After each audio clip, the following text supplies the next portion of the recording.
আর ইয়ে নাকি ভরণ? হ্যাঁ, আর এ বাচ্চা ওরই বাচ্চা আর বাচ্চা মনে হচ্ছে এবারও বড় হবে তো। দেখা যাক।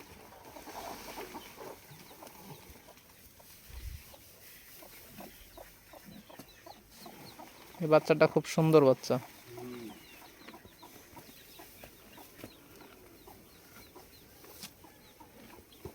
হলো এদিকে আবার ঘর আবার 2 মাস একবার ঝাড়িয়ে দিয়েছে। কত করে টাকা নিচ্ছিল কি বীজ? 500 কিনে বেশি দিয়েছে। শাহিওয়ালের বাচ্চা।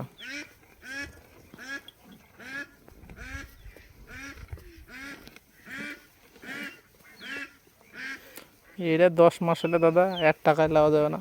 হ্যাঁ, হুম 4 মাস হলো তো চলছে। 1 বাড়ি থেকে বার হবে।